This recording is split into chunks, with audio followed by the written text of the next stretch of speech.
believe it or not, there was actually a very thoughtful and intriguing piece in Politico by a guy by the name of Josh Gersten.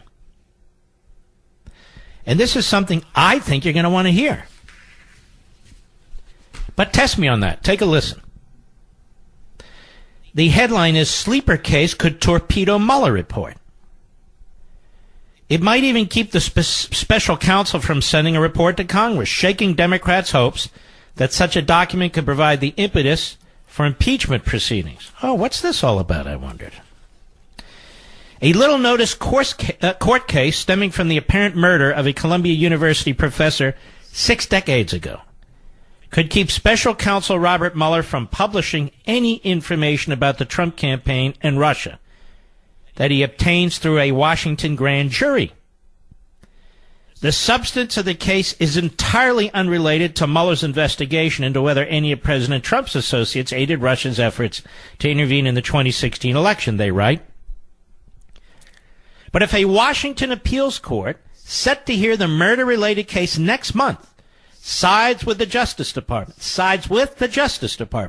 and rules that judges do not have the freedom to release grand jury information, we used to call this 6E information, that is usually kept secret, it could throw a monkey wrench into any plans Mueller has to issue a public report on his probe's findings, lawyers following the issue said. Now let me just slow you down. Grand jury information is supposed to be secret. It is a secret proceeding. The individuals providing testimony do not have lawyers present. It's considered very, very unfair for those proceedings to be made public because two sides are not heard. Only one side, the government. And so we have a case here where the United States Department of Justice is insisting that not only should not grand jury information be released involving a case that's more than 60 years old, but that judges do not have the power to order the release of such information. Now, this is remarkable because Robert Mueller reports to the Department of Justice. It's a sleeper case, Harvard Law professor Alex Whiting said. If the D.C. Circuit were to accept the Department of Justice arguments, that would have potentially enormous implications for the future of the information from the Mueller investigation. That could close out a path by which the information becomes public. See, our Constitution and legal system are actually quite brilliant, except when they're abused. And the appointment of Mr. Mueller is an abuse. This whole concept is an abuse. This use of a grand jury to try and get a president of the United States is an abuse. This use of a report, much of which is based on grand jury testimony, to try and impeach a sitting president is an abuse. The case at the appeals court was brought by attorney and author Stuart McKeever, who has spent decades investigating the disappearance of Jesus Galindez, a Columbia University professor and political activist who vanished in New York City in 1956. His body was never found, but there are indications that he was kidnapped and flown to the Dominican Republic where he had been killed. The unsolved 62-year-old mystery, which also sweeps in the death of an American pilot and 2 trials in Washington of a man charged with being an unregistered Dominican Republican agent, is so colorful and convoluted that it inspired a 2003 film starring Harvey Keitel, The Galindez File. Now, attorney McKeever, 82, wants a judge to release secret testimony given to a D.C.-based grand jury that investigated Galindez's disappearance. But the Justice Department argues that judges don't have inherent authority to release such information unless it falls under exemptions approved by Congress, which don't apply in the Galindez case or in many others, including potentially Mueller's investigation. I've been on the journey almost 40 years to tell this story, McKeever said Sunday in a phone interview from his South Carolina home. The Justice Department does not want the case to break the dam. The arguments in McKeever's case next month will take place at the D.C. Circuit Court of Appeals in Washington, just 2 floors above where Mueller's grand jury meets. A spokesman for Mueller's office declined to comment on whether his team is tracking the McKeever case, But one lawyer closely following the Trump-Russia probe said Mueller's allies are aware of the problems the McKeever case could cause for the special counsel. Quote, there are people who are interested in the options open to Mr. Mueller and his investigation, who recognize the potential significance of this case, said Philip Lacarava, an attorney who served as a prosecutor in the Watergate special counsel team. By the way, who didn't? They're all over the place. It certainly could complicate matters, and I'm thinking, complicate what matters?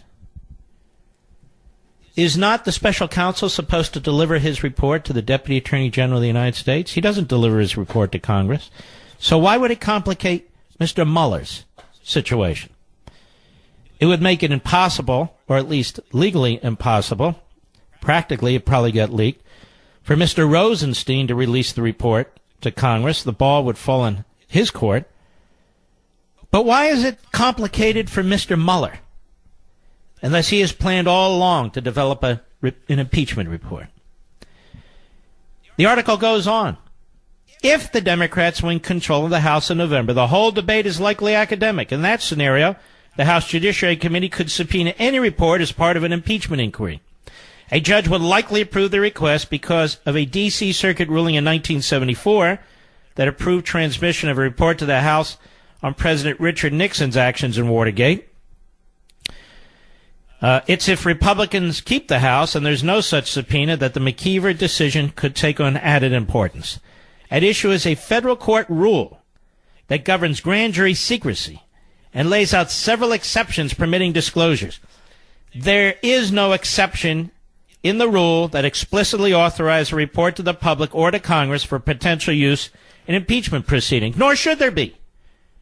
The idea that a federal prosecutor, rather than bringing charges against the president because he cannot, would then pile up charges in a report for the purpose of having that president impeached is a grave misuse of power and misapplication of resources. Now, the law used to appoint independent counsels in the 1980s and 90s had a provision for such a report to Congress and was the mechanism used for the 1998 report that led to the impeachment of President Bill Clinton.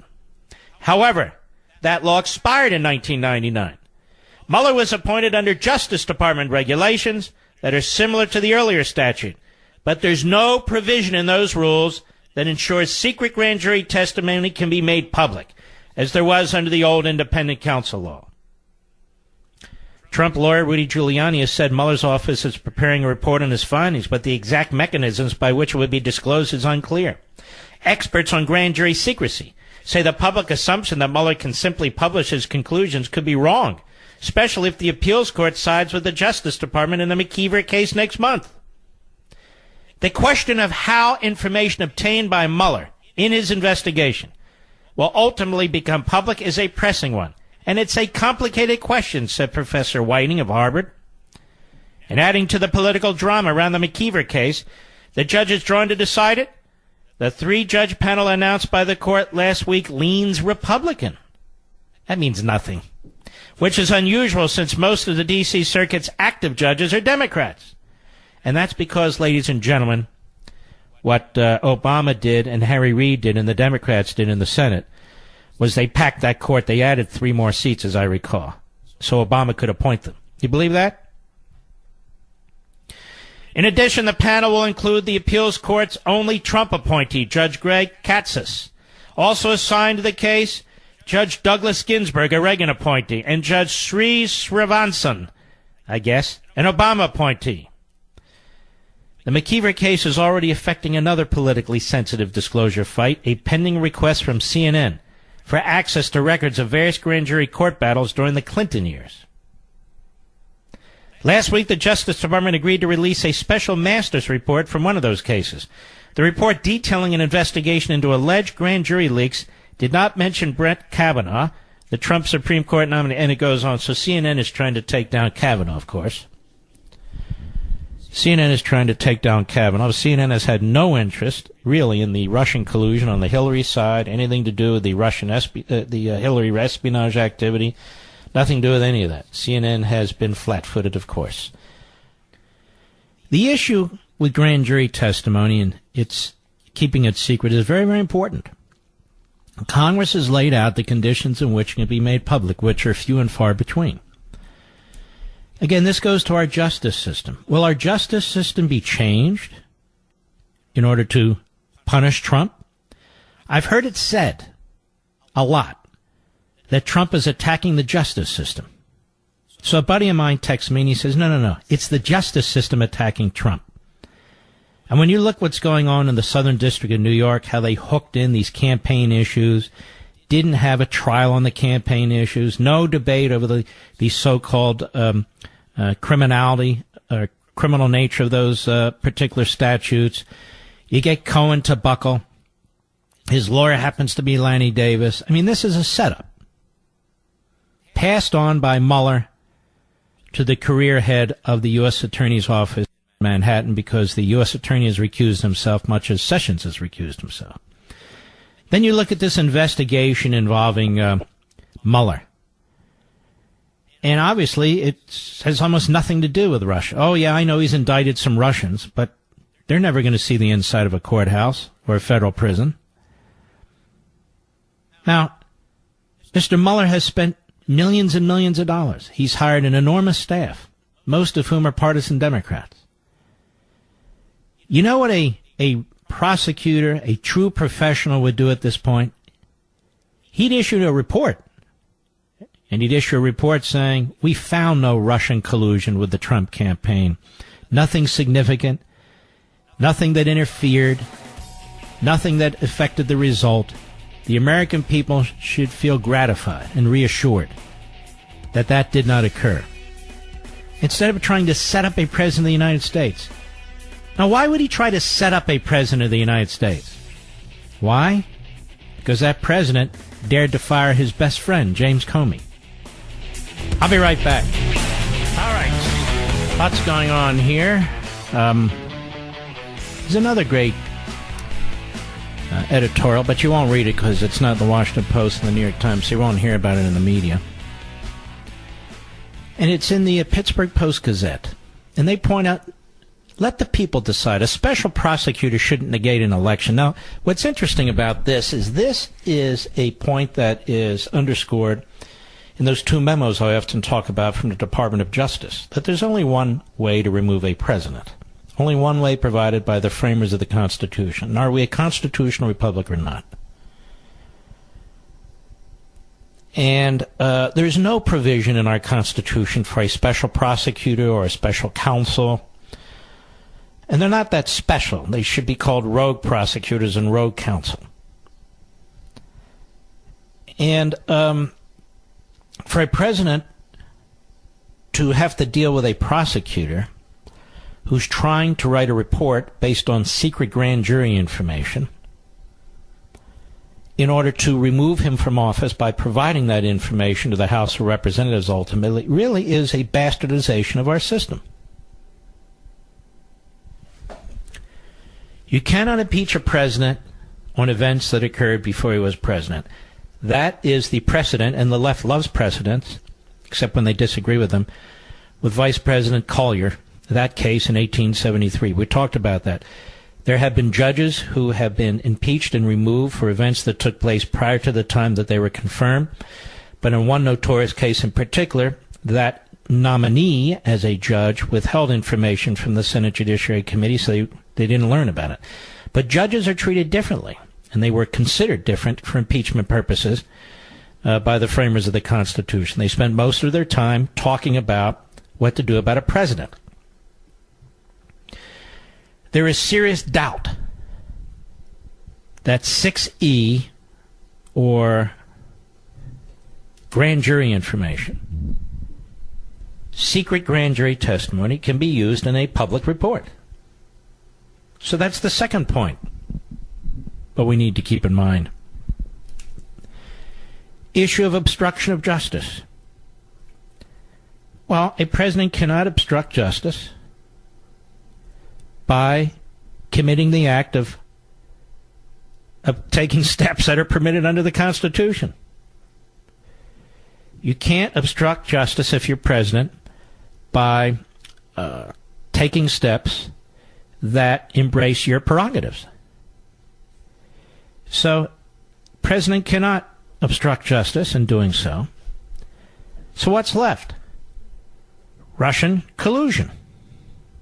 Well, collusion is not a crime, right? And there is none. Well, you see, that's okay. We'll call it, what are they calling it, Mr. Producer? Conspiracy to defraud an election. Isn't that the phrase that the prosecutors came up? Conspiracy to defraud, I'm writing these down, to defraud an election. Well, who did the president conspire with? Who did he conspire with? Has somebody been charged in the United States with such an offense? I don't think so. Now, we have the issue of you can't indict a sitting president. Now, the special prosecutor has finally concluded that I'm right. That is DOJ policy. Okay. Then we have the Southern District of New York. They are pursuing what? They are pursuing campaign violations. Well, what violations? So everybody has to speculate on what these violations that these are crimes, because there's no precedent whatsoever for this. And of course, as I keep saying, it hasn't been tried in a court of law. So now what? What's left? Well, they're going to investigate the president's business. Well, we now have a state prosecutor, the Attorney General in New York, and the Manhattan DA who want to investigate the president's business. Well, they need to aggressively fight that. And I think what the president should do, and I mean this, he should bring in a half dozen of the toughest, smartest, no-holds-bar litigators, criminal litigators in the United States. Hire all 6 of them. Bring them around a conference table. They know and further explain what's taking place in New York, particularly at the state and local level, and unleash holy litigation hell on them. In my opinion, that's what he should do. What about this impeachment thing if the Democrats take the House? Please listen. If the Democrats take the House, that's our fault. If the Democrats take the House, that's our fault. We already know where they're headed. We already know what they want to do. If they don't impeach, they're going to seek to burn down. They also have a radical left agenda on health care, on immigration. They will further undermine the United States military. They've already endangered us with China, Russia, Iran, North Korea, this president stepping into the void. So for policy reasons, for constitutional reasons, and generally for reasons to maintain this republic in our constitutional system, you got to vote. So if the Democrats take the House, that's on us. That's not because of the prosecutor in New York. That's not because of the special counsel. That's not because of impeachment. That's because of us. It is up to us to prevent that from happening. And when you have a congressional district in Ohio where the Republican wins by 12 or 1,400 votes that Kasich used to hold, that is a bright red district, and 87% of the Democrats turn out and 40% of the Republicans turn out, that's on them in that district. That'll be on us in every district in this country if we permit that to take place. The Never-Trumpers are just filled with venom and hate. Some of them are out of the closet, and it drips from their every pore, and you can see it. Others play games, like in the very sad and unfortunate passing of John McCain. They will use it, the Never-Trumpers, as an opportunity to trash the President of the United States. They'll use it all. That he's stupid, that he doesn't know how to keep his mouth shut, that he tweets. Meanwhile, he's president and they're not. Meanwhile, he's a multi-billionaire and they're not. Meanwhile, he's accomplished, and most of them are not. Doesn't mean you have to agree with everything the president says and every way he says it and so forth and so on. We already know that. But this Pittsburgh Post-Gazette editorial is right. You got Cohen, you got Manafort, you got these other cases out there and so forth. But we have people trying to use these cases and other cases and trying to concoct a crime for what? In order to remove the President of the United States one way or another. And in order to also cripple his agenda. They shouldn't be able to do that. We the people get to decide. We voted in 2016. And this is all about that 2016 vote and reversing the vote and removing the president by hook or by crook or destroying him so he can't function. Would it really be okay if the President of the United States can't function? If he can't put in place better security on the border? If he can't follow through with building up the United States military and backing local law enforcement and putting real originalists and textualists on the Supreme Court? Would that really be in America's favor? No, I don't think so. All right, ladies and gentlemen. We'll be right back. Let's see. John, Detroit, Michigan. How are you, sir? Hi, Mark. Thanks for taking my call. Yes, sir. Question for you. So, say after the election, Sessions is dismissed and Trump recess appoints a new AG. Hopefully his initials are ML, but we won't go there right now. That won't happen, but thank you. So if a new AG is appointed, can he take over the case, the Mueller case from Rosenstein? Why not? Good. I'm glad to hear that, because then he could take over the case. The answer is yes. And Sessions recused himself as an individual. A new individual coming into the position of Attorney General, there's no need for that individual to recuse him or herself. So he could take over the case, and he could limit the scope of Mueller to, say, Russian collusion, wrap up your case and make your report. He could. And if Mueller doesn't do that, he could be fired for insubordination or whatever. But he can be fired, period. Yeah, at least he could, rein him in. Limit the scope of... So the issue isn't whether these things can be done. The issue is the way the media have stacked the deck, the way the Democrats have stacked the deck, and many Republicans from a press and public relations point of view. And you may think that has nothing to do with anything, but it does. It has had a big impeachment issue and also the election issue. But maybe after the election, you bite the bullet and you let the chips fall where they may. Yeah, I think people have, it's baked in. People think Sessions is going to go after then, and he points a new AG that's, he can rely on, and he starts doing some work in the Justice Department. Mm-hmm. Hey, one other question for you. Yes, sir. Do you think that these tactics by prosecutors, these intimidation, this extortion, these, bankrupting people, taking away their liberty, do you think any of these tactics need to be reined in? Yes. It's very rare that a prosecutor is held accountable for... Let me explain a couple of things real fast. The way this is supposed to work, when you have cases that involve a president of the United States, the Attorney General of the United States is supposed to sign off on these. That means Rosenstein is signing off on this stuff. There is no reason that Sessions can't be involved in what's going on in New York. That has absolutely nothing to do with interference in the campaign by the Russians and Trump, does it? No. No. So the question is, who's in charge of what's going on in the Southern District of New York? There's no reason the Attorney General of the United States can't be in charge. And there's no reason he should be signing off on this stuff. The Deputy Attorney General of the United States is in charge of what Mueller's doing because the Attorney General recused himself. So when people say, the Trump guys, they turned around their lawyers 2 and 3 days, the issue of subpoenaing a president, this is what they're offering, take it or leave it.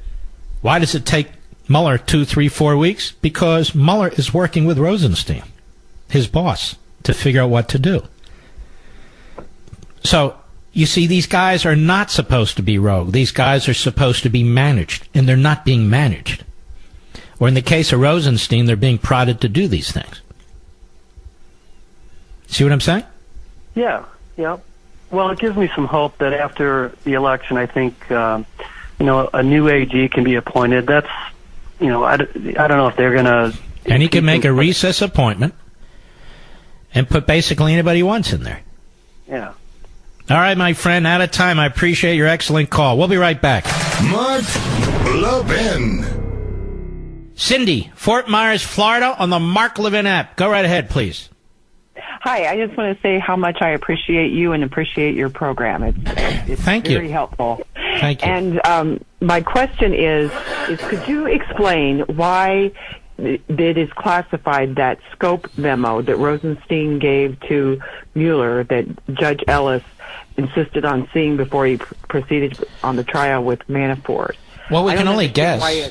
We can only guess that they provided certain intelligence information that they got through, who knows what, some kind of surveillance, whether it's wiretaps or other forms of eavesdropping or texts or letters or emails, phone calls, that they had some kind of information that would later be added, right, to the scope because they didn't have it originally, and approved by the Deputy Attorney General to try and convince the judge that the scope of their investigation was legitimate. That's just my guess. Okay. Well, I can't imagine what it is, but who knows?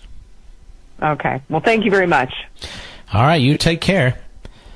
Bruce Orr is supposed to be before Congress tomorrow. Remember him? Associate Deputy Attorney General of the United States, who served on the Deputy Attorney General staff. That would be Sally Yates, left-wing hack Obamaite. And there's a lot of important questions that Bruce Orr needs to be asked. For instance, your wife worked for Fusion GPS and worked on this opposition research. To what extent did you share information? Did she with you? And what did you do with that information? And we have lots of evidence of many communications between you and Peter Strzok. Peter Strzok being the counterintelligence top investigator over there at the FBI, since fired. What was your relationship with him? What information did you share with him, and did he share with you? What role did you have in using the dossier that your wife helped work on to get to the FBI to put in their application for the FISA warrant? How about Peter Strzok? What did you share with him? How about your boss, Sally Yates? Was she aware of your activities? Was she aware of your wife's role? Was she aware of your relationship with Mr. Strzok? Did you brief the Deputy Attorney General of the United States? How about Mr. Strzok? Did he do the same? There are myriad questions that can be asked Mr. Orr and should be asked Mr. Orr. I'll be right back. We have some interesting audio for you. Chuck Todd, Democrat media, he had Jerry Nadler on his show on Sunday. Why, I don't know. Nobody cares about Jerry Nadler, but he is really a hardcore radical leftist of the old school, old-time red. And apparently back in 1999, he was very vocal about arguing that Bill Clinton couldn't be impeached for obstruction of justice, that a president cannot be impeached for obstruction of justice. And this, we want to give a hat tip to the Washington Free Beacon, but this is from Meet the Depressed on Sunday. Cut 5, go. Back in 1999, during the debate about whether or not President Clinton obstructed justice, you said at the time you weren't convinced that a president could obstruct justice. Do you still feel that way? That it's not one of, I think the quote, that might not be impeachable. Put it this way, that obstruction of justice might not be an impeachable offense. Well, I don't remember saying that, but if I said it, I said it. But no, I don't agree with that today. A president... No, he doesn't agree with it today because, of course, tables have turned. That was Clinton. This is Trump. So, of course, he has no real consistent morality. It's just power for power's sake. Go ahead. Obstruct justice. an obstruction of justice under certain circumstances might be an impeachable offense. Remember, there's a very big difference between a crime, which may or may not be impeachable, and an impeachable offense, which doesn't have to be a crime. An impeachable offense... So wait, there's some crimes that the president could commit that you would think is not impeachable? Yes. Like, absolutely. What, the affairs? Well, these campaign finance, this wouldn't... Dummy, an affair is not a crime. Ask Clinton, unless you turn it into one. No. This guy's really kind of dumb, to be honest with you. A speeding ticket, something like that, you wouldn't impeach a president over that. Anyway, go ahead. That might... because it implicates subverting the election process. But you're skeptical, it sounds like. I don't know. I haven't studied that. But certainly I said at the time that perjury with regard to a private sexual affair did not threaten the constitutional order, is a crime, but was not an impeachable offense. No, but perjury, lying to a federal judge, is what took place in a civil case. We know it's a crime. As a matter of fact, after the impeachment trial failed in the Senate, that federal judge, Susan Weber Wright, the chief district judge in Little Rock, Arkansas, took up the matter of of Clinton's lying during the deposition. She held him in contempt. Clinton did not challenge it. Clinton agreed to it. Clinton was removed from the Arkansas bar for 8 years. Clinton had to pay a penalty. Clinton was removed from the Supreme Court bar. Clinton did not want a trial, because then more dirty laundry would come out. I just want to make this clear. And in the matter of Lewinsky, that matter occurred while he was president, not years before. While he was president of the United States. And he lied about it to a grand jury through a video. He stupidly agreed, or his lawyers did, to cut this kind of interview deal with Ken Starr's staff. But that said, when he had it, he lied, flat out. Go ahead. Regarding an attempt by a president to subvert the constitutional order to aggrandise power, probably would be an impeachable offense. All right, so there you have mumbo-jumbo. Mumbo-jumbo. But Chuck Todd on Meet the Press has a wonderful reporter by the name of David Brody, who I consider a friend, with the Christian Broadcasting Network, and he really is good. And let's listen to this back and forth with Chuck Todd. Cut 4, go.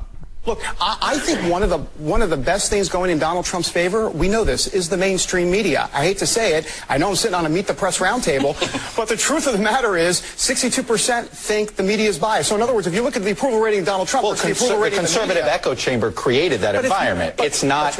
No. I mean, it has been a tactic and a tool of the Roger Ailes created echo chamber. So let's not pretend it's not anything other than that. Well, hang on. Yes and no, because remember, the independents are part of Donald Trump's base, and I think that's very important. A lot of times we say Republicans are Donald Trump's base. Not really. It's a separate Trump. It is a different version of the Republican But those Party. independents also distrust the media. This is not just Republicans. It is many Americans across. No. I take your point. I'm just saying it was a creation. It was a campaign tactic. It's not like based in much fact. You see, this is how they delude themselves. This is why they're never circumspect. You see, but for Fox and the late Roger Ailes, and but for, I guess, conservative media, and but for Trump exploiting these media entities and they backing him, the media favorability rate would be much higher. That's not true. The public has despised the media now for decades. And what Chuck Todd is incapable of doing, really what the vast majority of them are capable of doing, is really taking a look at what they've done. Chuck Todd has become a mouthpiece for the progressive left and the progressive left's base. And he's not alone. Jake Tapper, Don Lemon, Wolf Blitzer, over there at MSLSD, Matt Al, Chris Matthews, the Morning Schmo, and soon-to-be Mrs. Why haven't they gotten married yet, by the way, Rich? Well, that's a whole other story. Maybe Joe's having second thoughts. So this is why they'll never have a course correction, as they like to say. Never. Because all of you and I, we're all right-wing nuts. We're deranged. We're suckers. We just buy into all this stuff. You accept propagandists, and we know the propagandists are at Fox and in conservative media, and they pull your strings, and you're incapable of thinking for yourselves. This is what they believe. But you know what? I've been thinking about this, too. The progressive mentality in the media. Is it really any different than the progressive mentality in politics or the progressive mentality in Hollywood or the progressive mentality in academia? Don't they all think the same way? That they're superior to everybody else? That they're experts on all things, or at least they can find experts on all things that underscore their viewpoints? This is the progressive mentality. I wrote about it in Rediscovering Americanism. It's just being exercised here in the environment of the media. They have the same view of you that any progressive does. And then they claim that they're standing for free press when you challenge them, when you point out what they're really doing. Oh, you just hate the press. No, we don't hate the press. We're the ones who defend the Bill of Rights. We're the ones who actually defend what the Constitution says. You're the guys that keep making a run at Fox, keep making a run at talk radio, keep making a run at advocacy campaigns during political campaigns, during elections. We don't believe in that. We don't want to nationalize the internet. You do. We're the ones who stand for freedom of the press.